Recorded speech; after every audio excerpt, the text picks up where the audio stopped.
오븐에서 감자를 이렇게 먹음직스러운 색깔이 나올 때까지 구워주고요. 감칠맛 폭발하는 특제 시즈닝과 향긋한 레몬 딜 에이올리를 곁들여 주시면 평범한 식재료인 감자도 훌륭한 요리가 되죠. 오늘 또 물건 하나 나왔습니다. 덕팻 로스티드 포테이토스. 지금 시작하겠습니다. 요즘 유튜브나 릴스 제목 짓는 거 보면 아주 가관이에요. 맨날 무슨 해외에서 난리가 났대. 모르겠어요. 제 기준에서 난리라고 하면은 뭐 어디 산불이 나거나 홍수가 나갖고 돼지 떠내려가고 막 이런 걸 갖고 난리라고 그러는데, 뭐 레시피 하나 갖고 그렇게 난리까지 날 정도는 아니거든요. 그냥 요즘 최근에 좀 주목받는 레시피다, 이 정도로만 생각하셔도 될 것 같은데, 유행하고 있는 그 조리법을 사용을 하는 거는 맞지만 레시피나 이 구성 이런 거는 제가 창작을 한 거고요. anyway, 그래서 오늘 감자 요리를 할 건데, 감자는 오늘 러셋 포테이토를 가져왔어요. 감자는 사실 꼭 러셋을 써야 되는 건 아니고 그냥 아무 감자나 쓰셔도 돼요. 왁시한 포테이토 전혀 상관없습니다. 감자를 이제 뭘로 조리할 거냐 하면은 이 덕팻을 사용해서, 오리기름이죠. 오리기름을 활용을 해서 조리를 할 건데, 오리기름이 한국에도 있어요. 이제 쿠팡 같은 데서 찾아보면 다 있는데 굉장히 비싸더라고요. 그래서 배안으로 이제 돼지고기 기름, 이제 라드 같은 걸 쓰셔도 되고, 버터인데 정제 버터 있죠.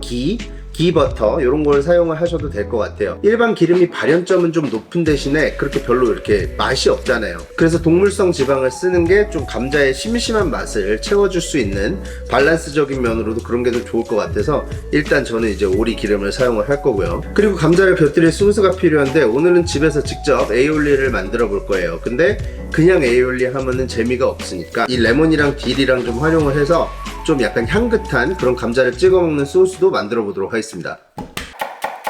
집에서 따라 해보시기 편한 순서대로 프랩을 할게요. 파슬리는 잎을 따주시고 이렇게 잘게 다져주시고요.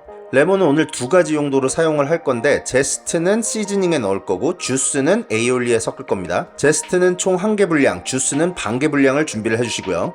딜은 오늘 잘게 다져서 에이올리에 넣어줄 거고 약간의 가니쉬로 사용을 할 겁니다. 딜은 줄기에 그 섬유질이 존나 빡세거나 그런 건 아니기 때문에 같이 차핑해서 넣어주셔도 무방합니다. 감자는 껍질을 까서 최대한 이 갈변하는 걸 막기 위해서 물에 바로 이렇게 담궈주시면 되겠고요. 껍질 깐 감자를 좀 약간 투박한 사이즈로 잘라주셔야 되는데, 감자탕이나 닭도리탕 이런 데 들어가는 감자 사이즈로 보시면 될 것 같아요. 지름이 대략 4cm 정도 나오고요. 감자를 이렇게 크게 써는데도 이유가 있어요. 영상 뒷부분에 보시면 확인하실 수 있겠습니다만, 조리 과정을 한번 거치고 나면 이제 사이즈가 굉장히 줄어들거든요. 그러니까 좀 미리 넉넉한 사이즈로 잘라주시고, 얘를 이제 차가운 물에 바로 넣어서 한번 삶아줄 건데, 밑간을 위해서 저는 소금을 많이 넣고요. 소고기 다시다도 한 반 테이블스푼 넣습니다.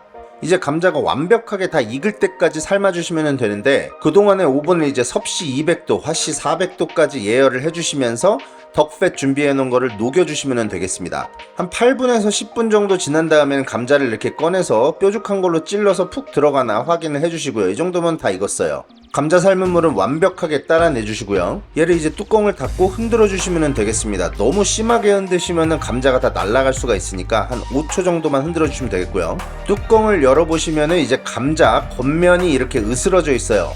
이렇게 감자 바깥면이 거칠게 약간 전분기가 올라와 주면은 조리를 했을 때 이렇게 바삭한 식감을 줄 수 있겠죠. 남쌤, 그래서 얘를 이제 녹여놓은 오리기름에 얹어주시고 로스팅을 해주시면 되는 거죠. 시즈닝은 소금으로만 간단하게 해주신 다음에 오븐에서 총 1시간 동안 로스팅 해주겠습니다. 근데 핵심은 이게 좀 귀찮을 수가 있어요. 15분마다 한 번씩 꺼내서 이렇게 오리기름이 골고루 묻도록 뒤집어 주신 다음에 다시 넣어주시고, 이 프로세스를 3번 반복을 해주시면 되겠죠. 기다리시면서 이제 다른 프랩을 하면 되는데, 파마산 치즈 한 테이블스푼 넣어주시고, 파슬리 다져놓은 거랑 레몬 제스트 넣어주시고요. 갈릭 파우더 한 테이블스푼, 파프리카 파우더 한 테이블스푼 넣어주시고, 소금 한 테이블스푼, 설탕은 반 테이블스푼을 넣어주시면 되겠습니다. 이런 건 뭐 닭이나 생선 다 잘 어울리니까 두고두고 사용하셔도 되는 시즈닝 레시피고요.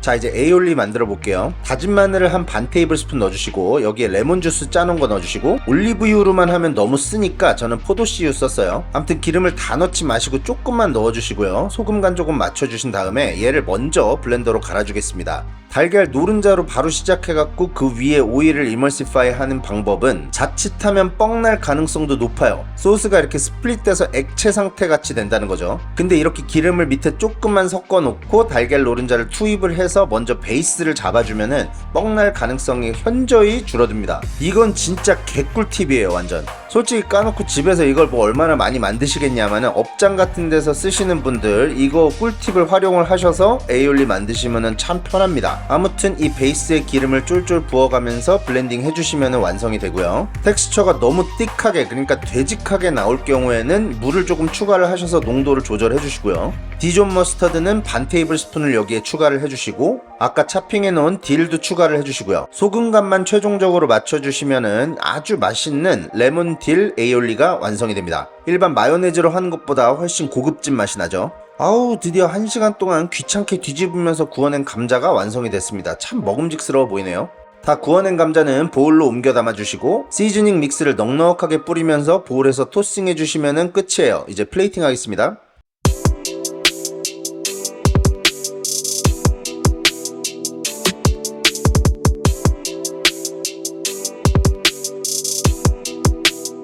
자, 이제 다 됐는데 제가 한번 맛을 보고 평가를 해보도록 하겠습니다. 이 기본적으로 비주얼이 굉장히 먹음직스럽죠. 이 감자 자체가 바깥이 굉장히 바삭바삭하게 조리가 돼서, 보세요.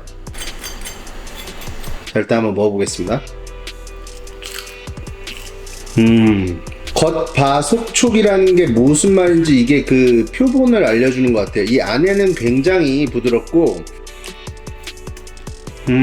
이 시즈닝 믹스에 굉장히 많은 맛이 포함되어 있어서 이 감자가 주는 이 밋밋한 맛을 굉장히 보완을 잘해주고 있고, 이 시즈닝만 따로 먹어도 굉장히 맛있어요. 그러니까는 뭐 다른 생선 요리 같은 거 해갖고 이 시즈닝 얹어갖고 드셔도 굉장히 맛있을 것 같아요. 치즈가루가 주는 이런 감칠맛 그런 거랑 소금, 설탕이랑 각종 향신료가 들어갔고 레몬 제스트까지 해서 약간 상쾌한 맛도 나고, 이 기본적으로 굉장히 밸런스가 좋은 그런 시즈닝 믹스고요. 또 에이올리랑 찍어서 한번 먹어볼게요. 에이올리도 이거 분명히 잘 어울려. 이거는 안 어울릴 수가 없지. 산미가 이 미각을 살짝 열어주면서 거기에 이제 묵직한 포테이토가 딱 들어오는 거지. 그리고 감자를 왜 덕뱃에 조리를 해야 됐는지 이제 이해가 가네요. 이게 와, 일단 일반 기름으로는 도저히 안 될 것 같고 버터에 살짝 토스를 해도 맛있을 것 같아요. 아, 이건 진짜 맥주를 한 잔 안 깔 수가 없는, 이거는 맥주는 소맥이든 무조건 이건 킬러야. 그냥 됐어. 이건 진짜 파랑이다 이거. 감자같이 싸고 단순한 식재료로도 이렇게 맛있는 요리를 할 수 있다는 거에 굉장히 놀라움을 금치 못했고요. 이렇게 맛있는 감자 요리에 시원한 맥주 좋은 분들과 곁들이면 완벽할 것 같네요.